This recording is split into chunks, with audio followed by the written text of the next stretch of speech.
뉴스쇼에는 뉴스닥이 있습니다. 뉴스쇼 증권시장 뉴스닥.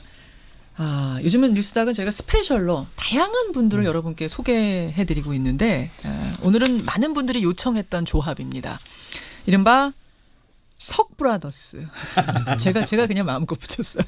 첫 번째 석은 뉴스닥의 터줏대감이죠. 예. 사실은 이번에 당선이 돼서 출연 안 하기를 본인은 학수고대했지만 또 출연을 하게 된 이준석 바른미래당 노원병 당협위원장 어서 오십시오. 네, 안녕하세요. 예. 근데 이제는 당협위원장 타이틀을 떼셔야 된다고요. 그러니까 이제 저희 선거 끝나고 나서 전부 다 그 예. 총사퇴하기로 해가지고 예. 총사퇴했고 뭐라고 불러야 돼요? 그럼 이제는 한국독립야구연맹 총재로 불러주십시오. 독립야구연맹 총재님. 네, 총재. 더 높아지셨네요. 이거 원래 당 총재 이런 건 하기 되게 어려운데 이준석 총재님. 이회창 총재 이후로 없던 제가 총재를 해보겠습니다. 근데 일단 오늘은 호칭 정리 제가 뭘로 해야 될지 모르니까 네. 오늘은 그 총재라고 불러요 진짜? 예. 총재라고 부르겠습니다. 좀 어색하지만 불러보고 네. 또 한 명의 석은 뉴스쇼에 처음 출연을 하시는데 제가 한번 꼭 모시고 싶었어요. 아주 시원하고 화끈한 논평으로 유명한 분이죠.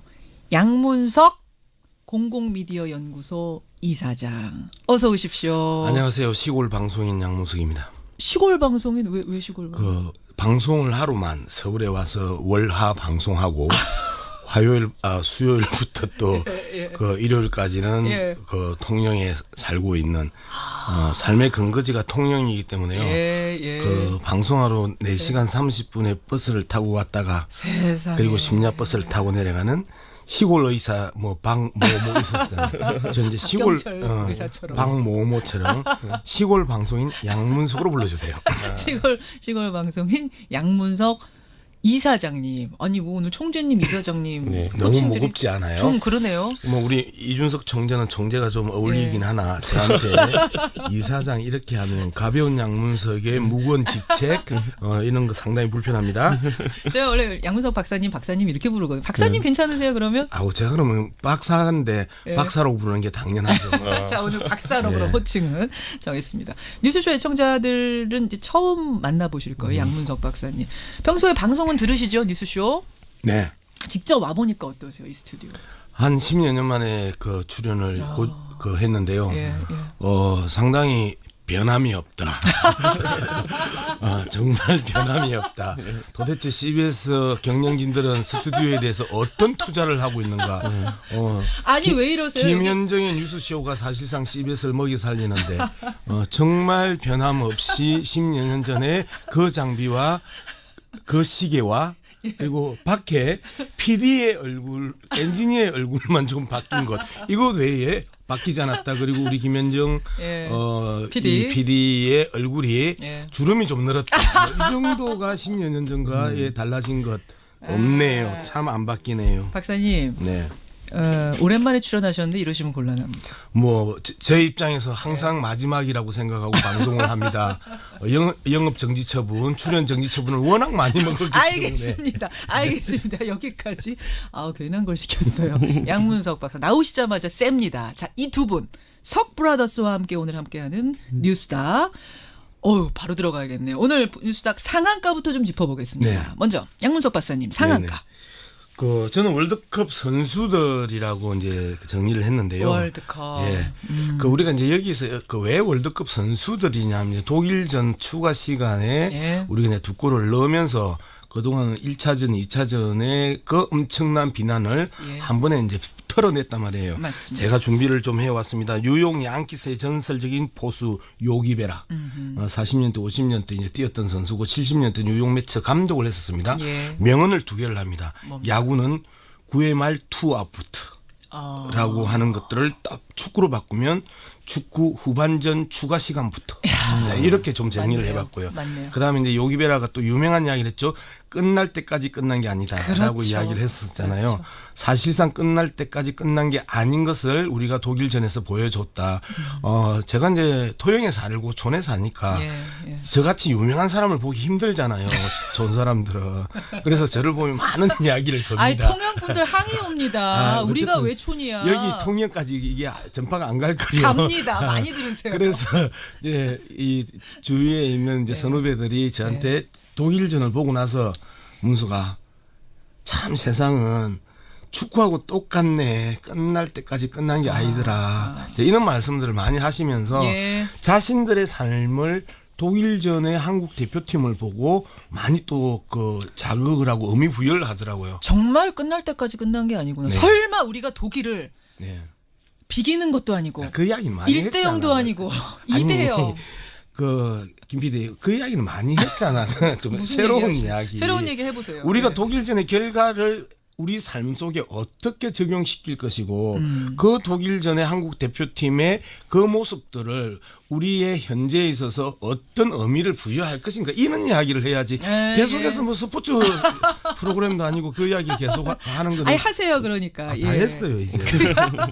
자 그런 의미에서 상한가 충분히 줄만합니다. 네. 네, 저도 그리고 동의합니다. 한 가지만 더 준비한 게 있으니까. 준비 많이 해요. 우리 그 김성근 감독 있잖아요. 프로야구 감독. 예, 김성근 감독이 또 이런 그 야구 명언을 남깁니다.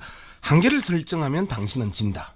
한계를 설정하면 진다. 자, 우리가 벨기에전에서 1대 0으로 집니다. 멕시코전에서 2대 1로 집니다. 스웨덴전에서 스웨덴전에서 그 1대 0으로 지는데요. 예. 스웨덴전에서 우리가 3대 0으로 이기겠다라고 하는 목표를 세웠었으면 훨씬 더 재미난 축구, 의미 있는 축구, 이기는 축구를 보여주지 않았을까.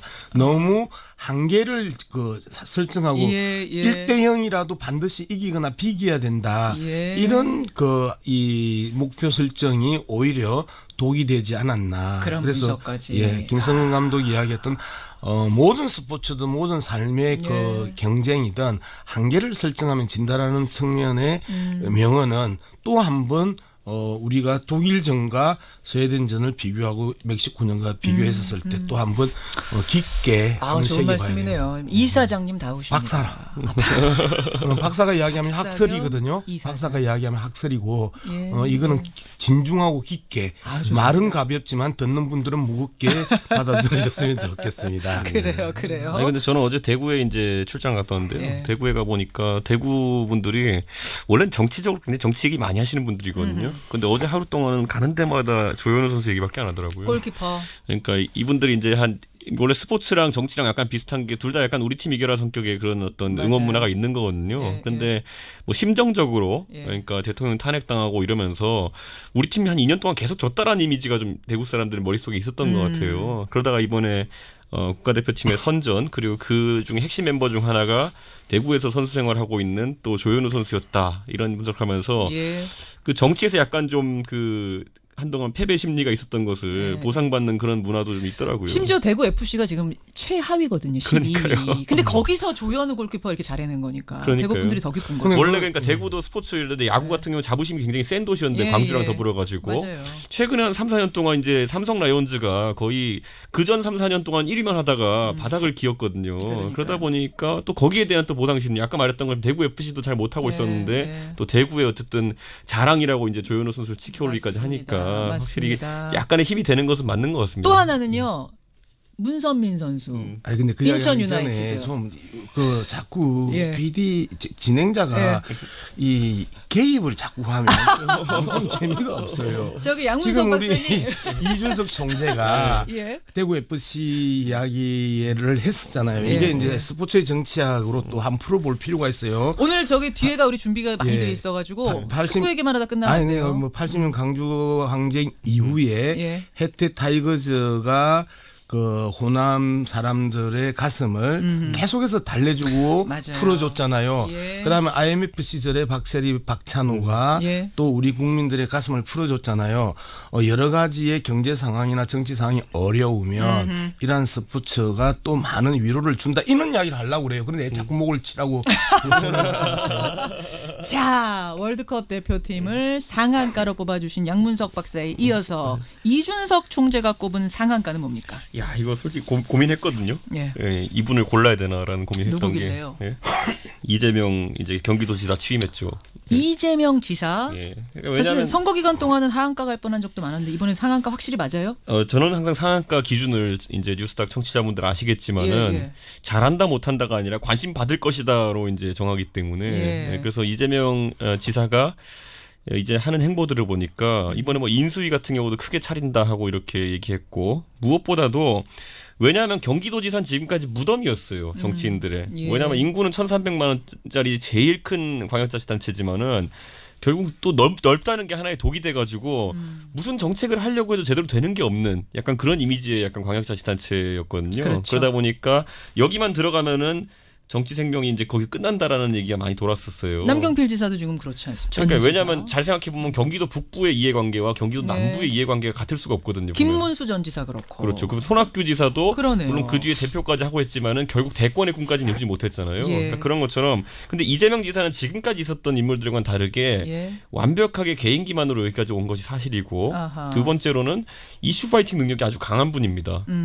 과거에 생각해보면 남경필 지사가 처음 취임했을 때 연정이라는 기치를 내세워서 이슈 파이팅을 하려고 했는데 예, 예. 그 정도 갖고는 큰 반향을 이끌어내지 못했다라는 게 지금 와서의 평가거든요. 보면은 생각해 보면 그렇죠. 그렇죠. 그게 막 지금 이번에 있었던 선거의 파고를 넘을 정도로 강력하진 않았다라는 것인데 예. 이재명 지사는 이번에 그것보다 더 큰 파고를 한번 이겨낸 거거든요. 보면은 그 어떤 스캔들이나 이런 것들 같은 것들 그렇기 때문에 이번에 이재명 지사가 과연 지금까지 성남시장 때 보였던 쇼맨십이나 이런 걸 바탕으로 해가지고 경기도지사에서 이슈를 만들어낼 수 있을까? 있을까? 그리고 이것이 또 관심받는 이유는 뭐냐면은 결국에는 문재인 대통령의 인기가 좋은 지금 상황과 예. 다르게 만약에 조금이라도 이제 뭐 인기가 좀 떨어지는 상황이 온다 그러면은 민주당 내 대권 주자군 이제 구도가 나오게 될 텐데 그랬을 때 이재명 지사는 이제 어떻게 실적을 입증해 보일까 이제 그게 좀 귀추가 보이는 거거든요. 자, 그 부분에서 질문을 좀 드려볼게요. 양문서 박사님. 그러니까 지금 이재명 지사의 사실 최대 약점은 이번 선거 거치면서 사생활 문제 네. 그리고 사생활 문제를 해명하는 과정에서 거짓말을 했느냐 안 했느냐 네. 이게 됐단 말입니다. 이게 선거 내내 발목을 잡았는데 그래서 일각에서는 이재명 지사 이번엔 붙었지만 여기까지다 정치 인생 이런 얘기도 나오고 아니다 이번에 이걸 잘 넘고 나면 오히려 대선까지 가도가 쭉 뚫리는 거다 네. 이런 얘기도 나오고 네. 양 박사님은 어느 쪽이라고 보세요? 하기 나름이죠. 하기 나름이다. 하기 나름인데 어쨌든 많은 유권자들은 이재명 지사를 지사로 시켜줬잖아요. 예. 자, 그러면 지금부터 성남시를 바꿔 나갔던 이재명의 기술과 능력, 이 부분을 다시 경기도를 어떻게 또 바꾸어 나갈 것인가의 문제인데 예. 성남시에서 했던 그러한 그 정책 보다 훨씬 더 업그레이드되고 새로운 그 미래지향적인 가치들을 창출해내야 되는데 이러한 부분들을 잘 할 수 있느냐 없느냐인데 현실적인 판단은 그렇습니다. 이재명 지사가 성남시장 과정에 있어서 워낙 독특하고 새로운 것들 그럼에도 불구하고 시민들이 적극적으로 지원하고 그다음에 호응했던 그런 정책들을 그 많이 구사를 했거든요. 예를 들면 뭐 청년 배당, 네. 무상교보, 뭐 공공 산후조리원 산후조리원. 이런 것도 다 새로운 시도였잖아요. 네. 그런 시도들을 그 이 경기도 단위에서 또 어떻게 풀어내느냐의 문제인데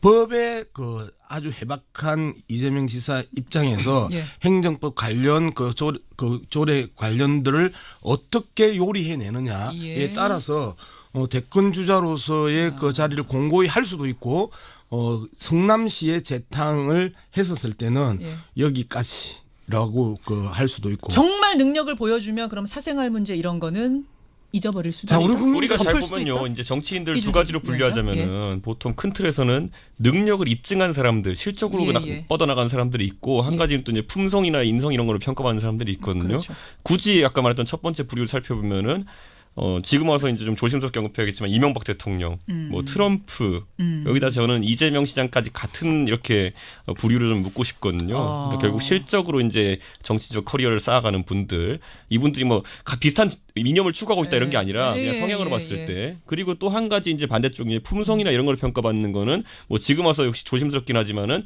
처음 박근혜 대통령 같은 게 뭐 신뢰의 정치인이다, 약속을 잘 지킨다 이런 이미지가 있었거든요. 선거 전까지는. 예전에는. 그러니까 예전에 지금 당선되기 얘기 전까지는. 아니고요. 그러니까 예. 그리고 문재인 대통령도 상당히 이제 품성이나 인성 면에서 굉장히 좋은 분으로 이제 예. 평가받았던 부분이 있고 물론 문재인 대통령은 그 뒤에 취임한 뒤에 이제 실적으로도 평가받지만은 그러니까 이 두 가지 맥락 속에서 이재명 시장 같은 경우에는 이명박 대통령 잘 생각해 보시면은 당선되기 전에 그분도 논란이 참 많았어요 보면 BBK부터 시작해가지고 그렇죠. 전과가 당선되고 몇이다, 나니까 그게 이제 뭐 다시 이제 한 5년 뒤에 불거지긴 하지만은 예, 예. 한동안은 이제 그게 잦아들거든요. 취임한 동안에는. 그렇기 때문에 이재명 지사도 이제 활동할 수 있는 기간 자체를 벌었다. 예. 한 4년 정도는 자기 일을 해볼 수 있는 기간을 벌었기 때문에 그 기간 떨어졌으면 사실 이걸로 끝인 건데. 여기서 더 나은 실적을 보여주면은 한 단계 올라갈 수 있는 올라갈 수도 것이고 있다. 아니면 우리가 또 이명박 대통령의 추락이나 이런 걸 보면 알 수 있듯이 예, 예. 다시 한번 그 실적을 보여주지 못하면은 예. 결국엔 도덕성 문제가 다시 한번 표면화되게 되면은 추락할 수 있다는 생각이 일단 오늘 듭니다. 두 분은 한 번의 기회를 얻은 거다. 네. 이대로 끝은 아니다라는 것에 대해서는 네. 동의하시는 거예요. 네네. 두 분 다. 그렇죠. 청취자 여러분들은 어떻게 생각하십니까? 예, 여러분의 의견을 좀 보내주시고 뉴스닥 오늘 석브라더스와 함께하고 있습니다. 석브라더스라고 하니까 김정호님이 네. 이준석 유재석인 줄 알았다. 양분석이 나와서 좀 실망하신 건 아니죠. 그리고 실망하셨네. 죄송합니다. 더 열심히 하겠습니다. 근데 저는 오늘 솔직히 이재명 지사 고르면서 예, 예. 이준석이 이재명을 약간 이렇게 예. 띄워주는 발언을 하면은 예. 문재인 대통령 지지자들이 어떻게 반응할까라는 생각은 좀 하긴 했어요. 보면은 어떻게 반응할 것 같아요? 최근에 어쨌든 대권 주자로 이제 이재명 시장이 언급되면서 그냥 이제 과거에 이제 경선 과정에서 이제 이재명 지사가 예. 문 대통령 지지자들과 좀 앙금이 있지 않습니까? 예. 그런데 제가 봤을 때는 부인할 수 없는 건 어쨌든 실력으로 거기까지 뚫고 온 것 자체는 민주당 내에서 어느 정도 지분을 확보할 것이다. 그리고 아까 말했듯이 캐릭터가 워낙 다르잖아요, 보면은. 예. 그러니까 박근혜 대 이명박 구도가 생겼던 것만큼은 아니겠지만은 적어도 이재명 시장이 대표하고 있는 민주당 내 어떤 그룹이 생길 거라는 생각이 됩니다. 알겠습니다. 자꾸 시장이란 말이 입에 붙네. 아, 지사. 예, 사실은 좀 다양한 의견이 있을 수 있어요. 아, 이재명 당연하죠. 지사에 대한 평가가 워낙 극명하게 갈리기 오늘 때문에 100만 안티 예상합니다. 좀 보내주시고요. 부지런히 가겠습니다. 하한가. 양문석 박사님 먼저. 예, 김성태 자유한국당 원내대표 겸? 또는 당 대표 권한대행에 예. 대해서 제가 하한가로 설정을 했는데요. 당 상황 보면 하한가 줄만한데. 뭐 당 상황만 가지고 하한가는 김성태 원내대표의 책임이 아니잖아요. 기본적으로 아니, 뭐 책임도 있긴 전체 자유한국당 원내를 구성하고 있는 예, 국회의원들과 전체 당직자들의 책임일 수밖에 없는 거고. 전체. 예. 근데 저는 왜 하한가를 지금 던졌냐면 예. 개헌 논의를 또 이 불시에 던졌단 말이에요.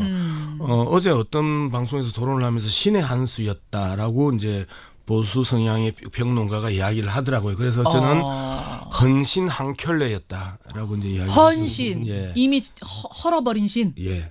그렇게 발음이 제가 안 좋나요? 다시. 제가 가장 싫어하는 게 방송 인터뷰인데 저만 자막 다는 거 가장 싫어해요, 제가. 아니요, 사투리 구수하고 좋습니다. 헌신. 헌신 한 켤레였다라고 그 이야기를 했는데 왜 예. 그러냐면 예. 뭐 그동안에 김성태 원내대표가 개헌과 관련해 가지고 뭐 간제 개헌이니 그다음에 갑자기 국회에서 해야 될 국회의 몫이라고 이야기해 놓고 또 대통령하고 네. 원내대표와 회동하자 하면서 말을 바꿨던 거 다 빼고 지금 시점에서 왜 이 또 개헌 논의냐 예. 딱 떠오르는 게 뭡니까? 재작년 10월에 박근혜 전 대통령이 태블릿 PC가 나오기 전 오후에 나왔죠. 예. 오전에 던졌던 국회 연설 예. 개헌 논의를 본격화하자라고 하면서 뭔가 전국을 돌파하거나 전국의 이슈를 변환하는 과정에 있어서 개헌이 정가의 보도처럼 사용됐던 그것들이 또 다시 떠오르는 거죠. 그런 느낌이 예, 받으셨어요. 그래서 이게 신의 한 수가 아니고 헌신의 한 켤레일 뿐이다라고 이야기를 했는데 그러면 왜 이걸 던졌을까? 예. 곰곰이 생각을 해봤더니 몇 분이 잘 정리를 해놨더라고요. 국회 부의장을 지냈던 이석현 더불어민주당 의원이 한 4가지로 정리를 했는데 예. 하나는 개헌의 선거법 개정을 연계해서 예.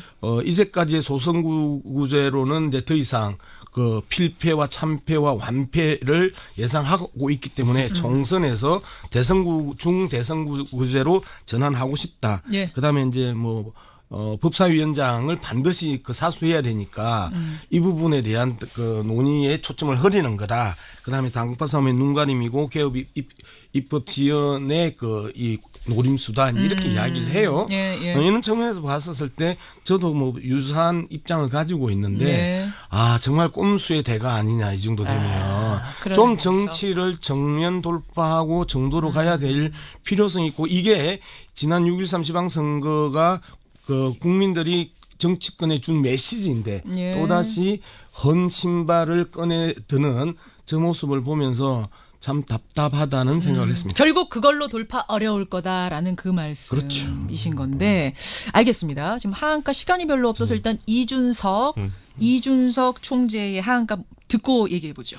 그러니까 저는 이번에 청와대 경제팀을 하한가로 이제 했는데 뭐 청와대와 정부 경제팀이겠죠. 그런데 결국에는 어제 이제 주식시장이 폭락했거든요. 네, 물론 네. 대외적인 변수가 있었지만은 미중 무역 갈등 심화 이런 그렇죠. 것들에 대해서. 그런데 그거를 앞으로 버텨낼 수 있을까가 이제 한 가지 우려거든요. 왜냐하면 우리나라는 지금까지 수출 주도형 정제를 이제 갖고 왔고 예. 그러다 보면 환율 정책이나 이런 것들 적극적으로 활용했던 나라인데 문재인 정부에서는 그게 잘 보이지가 않아요. 물론 대통령께서 추구하는 방향이 다르기 때문이기도 하지만은 반대로 지금까지 정부들이 그렸던 건 그게 그나마 제일 나은 처방이라서 그렸던 건데 이번엔 뭐 소득주도 성장이라든지 내수 키우기 위한 여러 가지 일들을 하고 있는데 그렇죠.